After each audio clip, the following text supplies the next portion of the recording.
እጁን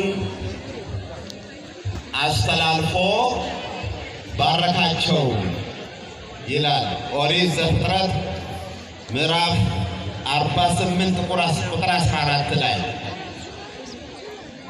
ይህንን ያደረገው የዮሴፍ አባት ቅዱስ ያዕቆብ የዮሴፍን ልጆች ዮሴፍን ባረከ ነው የሚለው። የዮሴፍን ልጆች ለመባረክ ዮሴፍም ልጆቹን ለማስባረክ ወደ አያታቸው ይዟቸው መጥቶ ባረካቸው ነው የሚለው። በዚህ ላይ የመገበኝ የጠበቀኝ ሕያው እግዚአብሔር ከክፉ ነገር ሁሉ ያዳነኝ መልአክ ይላል። በደንብ አስተውሏት። እጅግ የእግዚአብሔርን ክብር አስቀምጧል። ቀጥሎ ደግሞ ከክፉ ሁሉ ያዳነኝ መልአክ ቅዱስ ሚካኤል ነው። መልአክ እነዚህን ብላቴኖች ይባርክ ብሎ እጁን አስተላልፎ በመስቀል አምሳል እጁን አመሳቅሎ ባረካቸው ይላል። እንግዲህ መስቀል በብሉይ ኪዳን በብዙ ምሳሌዎች ሲነገር የቆየ ነው። ይሄ ዮሴፍን ምናሴና የዮሴፍ ልጆች እነ ምናሴ የተባረኩበት በመስቀል አምሳል እጁን አመሳቅሎ የባረካቸው የመስቀል ምሳሌ ነው። ታናሹን በዚህ ታላቁን በዚህ አድርጎ እንዲህ አመሳቅሎ የባረካቸው ይላል እና በብሉይ ኪዳን ያሉ የመስቀል ምሳሌዎች የሙሴ በትር ዘጸአት 14 ላይ እግዚአብሔር ሙሴን ምን አለው? በጣም ፈታኝ ነገር ውስጥ በነበሩበት ሰዓት እስራኤላውያን የመጨረሻው ፈተና ከፈርዖን ለማምለጥ ያደረጉት ጉዞ ላይ ባህሩ ጋር ደርሰው በዛ በጭንቅ ሰዓት እግዚአብሔር ሙሴን አናገረው ይላል። ለምን ዝም ትላለህ? ለምን ትጮኻለህ? በትርህን አንሳ ይለዋል እግዚአብሔር። ዝምታ ለባህር በትርህን አንሳ፣ ባህሩን ምታው። በጭንቅ ሰዓት ከኋላ ፈርዖን እየመጣ ነው። ከፊት ሐይቁ አለ፣ ውቅያኖስ የኤርትራ ባህር አለ። በዛ ጭንቅ ሰዓት በትርህን አንሳው አለው ሙሴ። በትሩን አነሳ። በትሩን ሲመታው ሐይቁን ሲመታው ተከፈለ ይላል። እንዲህ ያለ ጭንቃት ሀገራችሁ አታውቁም? እንደው መግቢያ መውጫታችሁ ጉሮሮ የሚያንቅ ጭንቅ ውስጥ ገብታችሁ እግዚአብሔር ያዳናችሁ የላችሁ አላችሁ፣ ትኖራላችሁ። አዎ ባህሩ ተከፈለ። ይሄ የመስቀል ምሳሌ ነው። እንግዲህ እግዚአብሔር እነዚህን እጽዋቶች ሲያከብር በእንጨት መብላት የጠፋውን የሰው ልጅ በእንጨት ለማዳን የመስቀል ምሳሌዎች ናቸው። ይሄ በትር ነው፣ የሙሴ በትር በትረ ሙሴ ይባላል። ብፁዓን ሊቃነ ጳጳሳት የሚይዙት ሁሉ የሙሴ በትር ይባላል። ያ ሙሴ ባህሩን የከፈለበት የመስቀል ምሳሌ ነበር። የአሮን በትር ዘኍልቍ 17:8 ላይ በቤተ መቅደስ በክህነት የሚያገለግሉኝ ግን እንዳሳይ እንድነግር የነገደ እስራኤሉን 12 በትሮች አስገባና ጸሎት አድርግበት። ለሙሴ ነው ይህን ያለው እግዚአብሔር። ጸሎት አደረገባቸው። የአሮን በትር ደረቁ እንጨት ለመለመ፣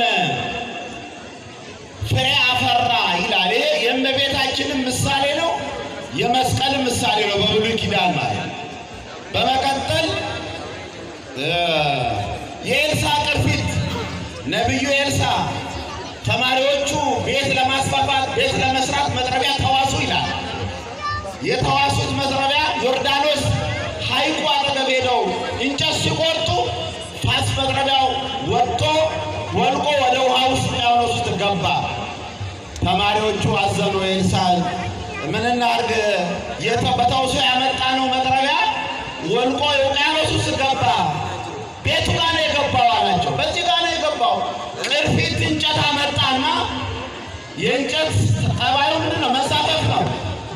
የብረት ጠባይ ደግሞ መጥለቅ ነው። መጥረቢያው ጠልቆ ነበርና ያንን ቅርፊት እንጨት አመጣና አዘዘው። ቅዱሳን ይህን ታሪክ ያደርጋል። ይህ ተአምር ይባላል። አዘዘው። የሚንሳፈፈው እንጨት የሰጠመውን መጥረቢያ አወጣው ይላል። የመስቀል ምሳሌ ነው። ሐይቁ ባህሩ ውቅያኖስ ነው፣ ዓለም ነው። የሰጠመው ደግሞ ማን ነው? አዳምና ልጆቹ ናቸው የሰጠሙት። ነቢዩ ኤልሳዕ በእንጨቱ መጥረቢያውን አወጣና እንካችሁ አላቸው። የመስቀል ምሳሌ ነው ይሄ። ዘኍልቍ 21:11 ቁጥር 8 ላይ እስከ 9 ላይ ምን ይላል? እስራኤላውያን አጉረመረሙ፣ እግዚአብሔርን በደሉ። ከዛ በኋላ እግዚአብሔር እባብ አስነስቶ እንዲፈጃቸው አደረገ። እባብ ፈጃቸው። ሄደው ተሰብስበው ሙሴ ጋር እባክህ ከእግዚአብሔር አስታርቀን፣ ምን ሆናችሁ? እግዚአብሔርን አስቀየምነው፣ እባቡ ተነስቶ ፈጀን። ወደ እግዚአብሔር ጮኸ ይላል ሙሴ። ምልጃ እኮ ማለት ይኸው እኮ ነው። ወደ እግዚአብሔር ጮኸ። በል ቶሎ በል ከናስ የእባቡን ምሳሌ ስራና በዓላማ ላይ ስቀለው። እባቡን የናሱን እባብ።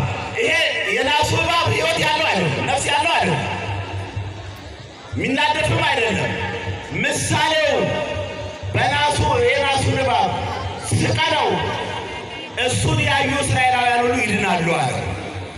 ይሄ መድኃኒታችን ኢየሱስ ክርስቶስ በዮሐንስ ወንጌል ምዕራፍ 3 ላይ ለኒቆዲሞስ ጥምቀትን ባስተማረው ጊዜ የሰው ልጅ ሙሴ በምድረ በዳ እባብን እንደሰቀለ የሰው ልጅ እንዲሁ ሊሰቀል ይገባዋል። እኔ ልሰቀል ነው የመጣሁት አለ መድኃኒታችን ኢየሱስ ክርስቶስ። ልሰቀል ነው የመጣሁት ብሎ የናሱን እባብ ድጋፍ ሰጥቶ፣ ዛሬ አንዳንድ ሰዎች ብዙ ትርጓሜ ይሰጣሉ።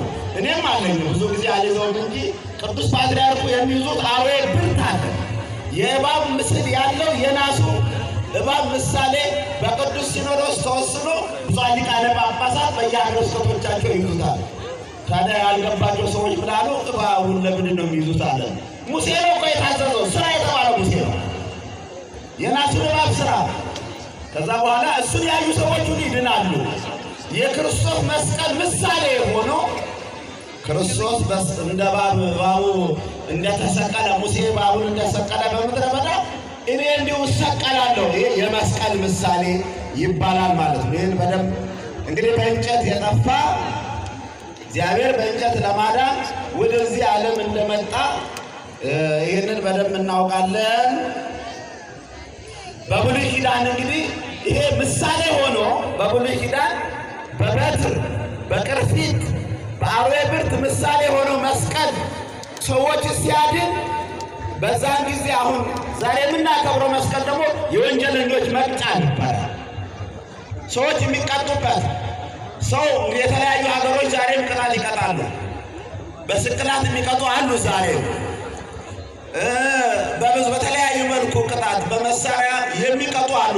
የፓርላማዎቻቸው እንደወሰኑላቸው ማለት ነው። እና ወንጀለኛ ይቀጣበት የነበረ ነው።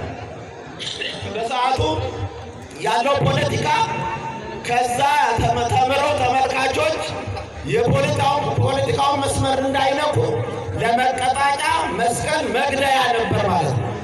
መድኃኒታችን ኢየሱስ ክርስቶስ ወደዚህ ዓለም መጥቶ የወንጀለኛ መቅጫውን የዲያብሎስ መቅጫ አድርጎ በመስቀል ላይ ተሰቅሎ ዛሬ እንግዲህ መስቀል ጌታ ተቀብሮ በ3 ቀን ተነስቷል።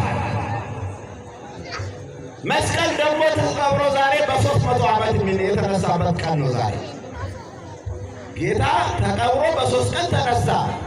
መስቀሉ ደግሞ 300 ዓመት ለምንድን ነው የተቀበረው? አምላኩ ይሰራ የነበረው ስራ ሲሰራ ስለነበረ ኃይል በላዩ ላይ ስላለ በመስቀሉ ላይ ኃይል ስላለ ደሙ የፈሰሰበት ስለሆነ ክርስቶስ በማስተማር ዘመኑ ለምጽ ያነጻ ነበር፣ ሙት ያነሳ ነበር፣ ዕውር ያበራ ነበር፣ ሕሙማን ሽባ ያቃና ነበረ። መስቀሉን ይሰራ ነበረ። ተሰብስቦ ምን አሉ? እና ኢየሱስ ክርስቶስን ገደል ነው ተገላገል። አሁን ደግሞ ይኸው መስቀሉ ደግሞ የእሱን ሥራ መስራት ጀመረ። እመቤታችንንም እንዲሁ ነው ያሉት። ልጇን ሞተ ተነሳ አሉ። አሁን ደግሞ እሷም ደግሞ ተነሳች እንዳይሉ ስጋዋን እናቃጥል አሉ። የእሷን ስጋ እናቃጥል አሉ። መስቀሉን ደግሞ እንቅበር አሉ። እውነትን ቀብሮ ማኖር አይቻልም። እውነት ቤት በኩል አፈትልቆ እንደሚወጣ ማንም አያውቅም። አዎ እውነትን ቀብረው 300 ዓመት ሙሉ ቅድም በዕለቱ መምህር ተሰጥቷል ትምህርቱ። አዎ ቆሻሻ መጣ ቆሼ አዲስ አበባ ማስተማሪያ ይሆናችኋል። ተራራ ደል ቆሼ ሰፈር ድሮ በነገስታቱ ዘመን ሩቅ ነው ተብሎ ነው ቆሻሻ መድፊያ የሆነው። ዛሬ ቆሼ ሰፈር የሚባል ተከምሮ ተራራ ሆኗል። 300 ዓመት ሙሉ መስቀሉ ላይ ቆሻሻ ያጣለ የኛ ተከታይ አይደለም። ቅድም እንደተባለው 300 ዓመት ሙሉ ተቀብሮ በ300 ዓመት ዛሬ ደግሞ የተነሳበት ትንሣኤው የመስቀል ትንሣኤ ማለት ነው። የሚገርመው ግን 300 ዓመት ሙሉ በመሬት ውስጥ ተቀብሮ ሳይበሰብስ፣ የሚገርም ነው። ሳይበሰብስ ሳይዝግ ዝገት ሳያገኘው ሳይበሰብስ ምስጥ ሳይበላው መሬት ውስጥ የተቀበረውን ቀርቶ ምስጥ እኮ ከላይ ጣራ ላይ ያለው ወጥቶ ይበላል። ምስጥ 300 ዓመት ተቀብሮ እያበራ ነው የወጣው። አዎ እያበራ ይወጣል። ይሄ ምንድን ነው የሚባለው? ታሪክ ይባላል። ብዙ ሰዎች ምን ይላሉ? አይ ስለ መስቀሉ ይሄ ስለ መስቀሉማ ቅዱስ ጳውሎስ በጣም ደጋግሞ ጽፏል። ቅድም ትምህርቱ ተሰጥቷል። ታሪክ ይባላል። ማቴዎስ እስከ ዓለም ፍጻሜ አይቆይም። ሉቃስ እስከ ዓለም ፍጻሜ አይቆይም። ወንጌል በወንጌልነት እንማራለን፣ ታሪክን በታሪክነት ነው የምንማረው እና መጽሐፍ ቅዱስ ላይ የለም ይላሉ። የታሪክንና የመጽሐፍ ቅዱስን ሂደት የማያውቁ ሰዎች በዓለም ላይ የሚቃወሙ ሰዎች አሉ ማለት ነው። ስለ መስቀሉ ሲነሳ እሌኒም ያን ጊዜ አልነበረችም። ቆስጠንጢኖስም ያን ጊዜ አልነበረም። ሳይዝግ ሳይበላሽ መስቀሉ በ300 ዓመት እያበራ። ለዚህ ነው ቅዱስ ጳውሎስ ምን አለ? ገላትያ 6:14 ላይ ምንድን ነው ያለው? ጥቅሙን አውቆ ቅዱስ ጳውሎስ የመስቀሉን ጥቅም አውቆ ምንድን ነው ያለው? ከክርስቶስ መስቀል በቀር ሌላ ትምክህት የለኝም አለ እኮ። ከክርስቶስ መስቀል በቀር የምመካበት ነገር የለኝም። ለምንድን ያለ? ጥቅሙን አውቆ አገልግሎቱን አውቆ ኃይሉን ተረድቶ የምመካው በክርስቶስ መስቀል ነው። በመስቀል ላይ የተሰቀለውን ክርስቶስን አላለም፣ ለብቻው ለመስቀሉ ክብር ሰጥቶ በክርስቶስ መስቀል ነው የምመካው። ቁልጭ ያለ ፊት ለፊት ያለ ቃል እና እንግዲህ ዛሬ 4ኛው መቶ ክፍለ ዘመን የተባረከ የቤተ ክርስቲያን የነጻነት ዘመን። ቤተ ክርስቲያን ነጻ የወጣችበት አሁን ቆስጠንጢኖስ የምናከብረው እናቱ ተሳለች፣ ልክ ነው። እናቱ እሌኒ ብዙ ፈተና አልፋ ነው ለዚህ ክብር የበቃችው። ቆስጠንጢኖስን ለማግኘት ብዙ መከራ አልፋ፣ ብዙ ጭንቅ አልፋ። ቅዱሳን የቤተ ክርስቲያን ሰዎች፣ የእግዚአብሔር ሰዎች መጀመሪያ መከራ ነው የሚገጥማቸው። ከመከራ በኋላ ነው ቅድስናውን የሚያገኙት። ደስታ ውስጥ የሚገቡት ከመከራ በኋላ ነው። እሷ አሁን ምን ትል ነበረ? ልጇ ከወለደች በኋላ ውስጡ ያለው ነገር ምን ነበረ? መስቀሉን እንዴት አድርጌ አወጣለሁ? ምኞቷ ይሄ ነበር። ዛሬ በዓለም ያሉ መሪዎች ልጆቻቸው፣ ቤተሰቦቻቸው ስልጣን ሲያገኙ፣ ሲነግሱ፣ ስልጣን ላይ ሲቀመጡ በል እንግዲህ እንኳን ስልጣን አገኘህ፣ እንግዲህ ቤተ ዘመዶቻችን ሁሉ ስራ ሲዝልን፣ ሁሉም እንጀራ እንዲያገኝ አድርግ። ከዛም በተረፈ ደግሞ ጎረቤቶቻችንን፣ ጓደኞቻችንን ስራ ሲዝልን። ይሄ ነው የሚባለው። ይሄ ነው ሰው ሹመት ሲያገኝ የሚባለው። ወላጆች ይሄ ነው የሚሉት።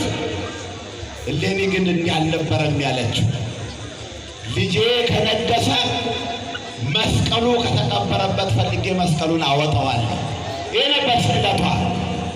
አዎ ቁጭት ነበራት። እንግዲህ እኮ ይኸው እግዚአብሔር ሲፈቅድ ብዙ ሰው አይደለም የሚያስፈልገው። አንድ ሰው እኮ መድኃኒት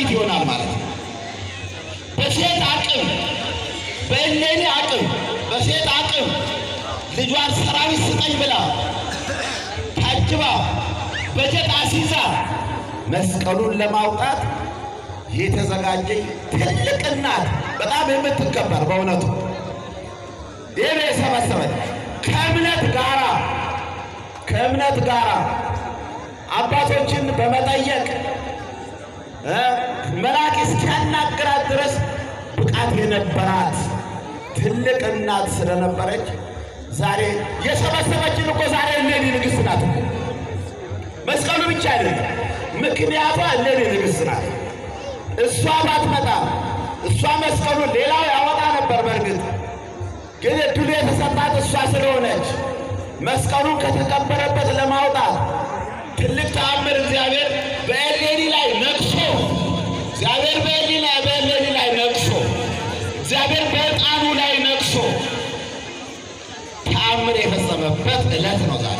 መጽሐፍ ቅዱስ ውስጥ ብዙ ተአምራት አለ የሚከብዱ። ደረቁ እንጨት ለመለመ ስንል እኮ ምግብ መውሰጃው ግንዱ ተቆርጦ የቆየ ማለት ነው። ተአምር ይባላል።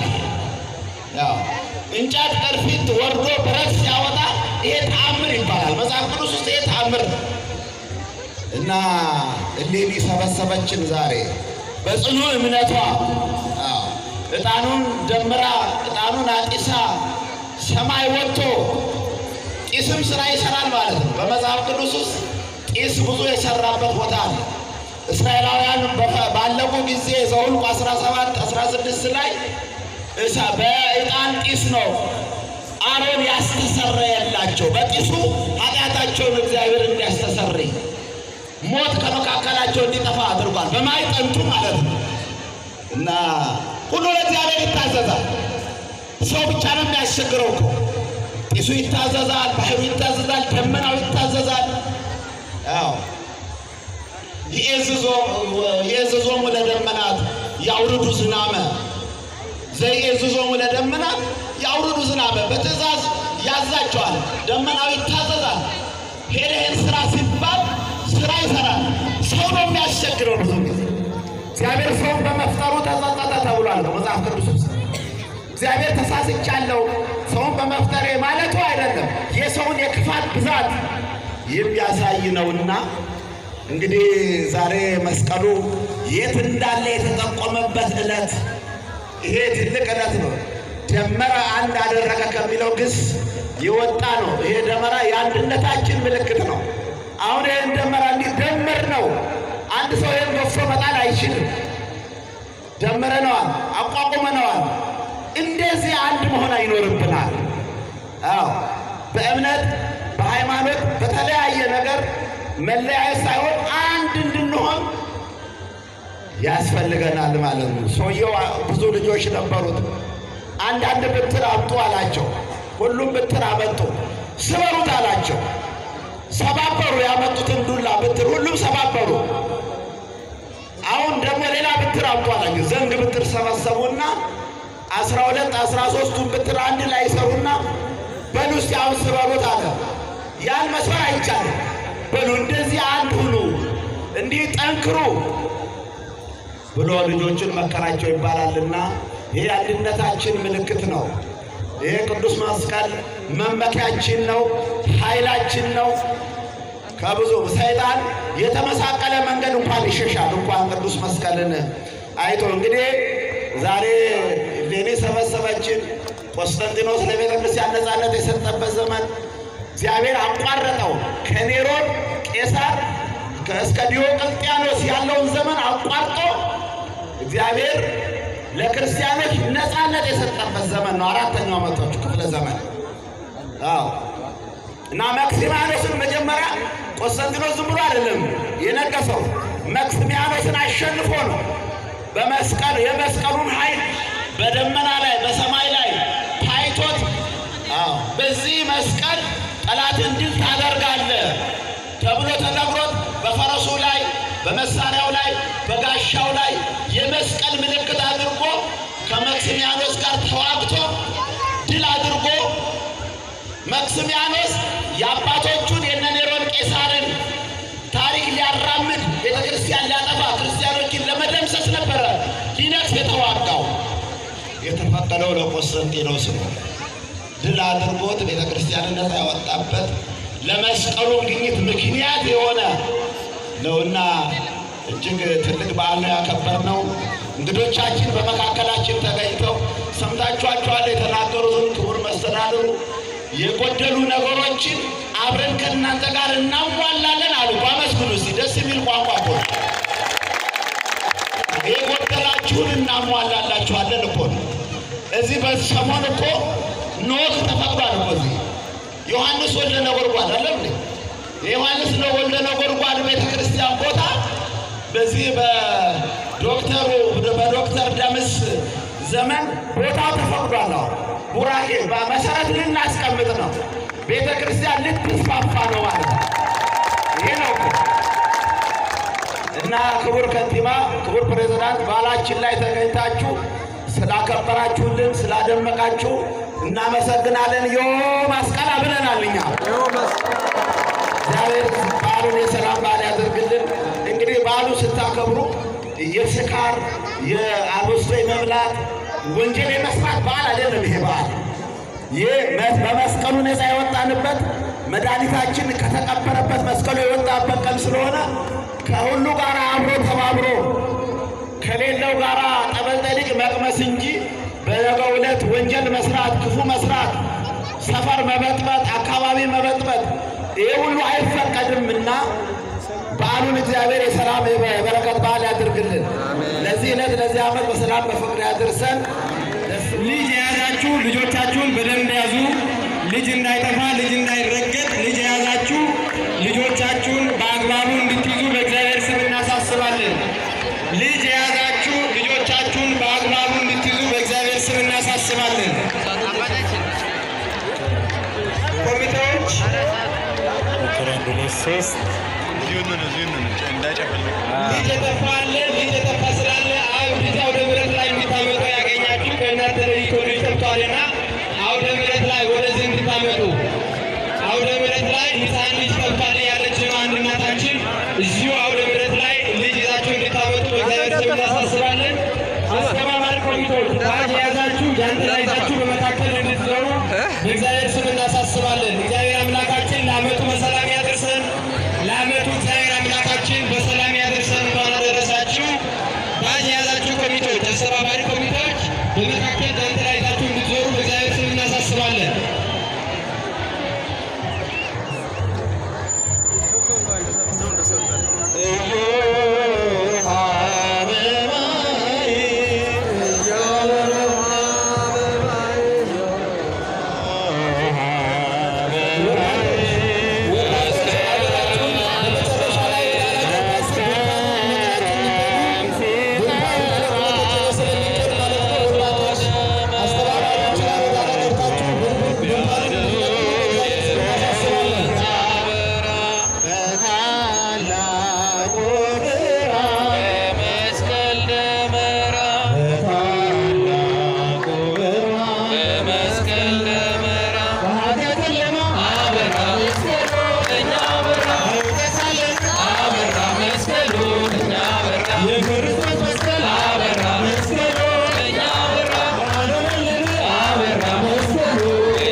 ስለሆነ መንገድ እንዲሰጣቸው በእግዚአብሔር ስም እንጠይቃለን። ለእንግዶቻችን መንገድ ስጧቸው።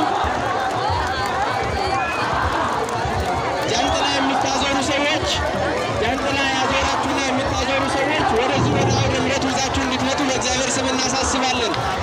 ጃንጥላ እያዞራችሁ ያላችሁ ሰዎች ማለት ነው፣ በመጨረሻ ወደዚህ ወደ አውደ ምሕረቱ እንድታመጡ በእግዚአብሔር ስም እናሳስባለን። ወጣቶች በመጨረሻ ድንኳኑ ፈርሶ ስለሚሄድ ወጣቶች ወደ ኋላ ቀርታችሁ ድንኳኑን በማፍረስ እንድትተባበሩ እንጠይቃለን።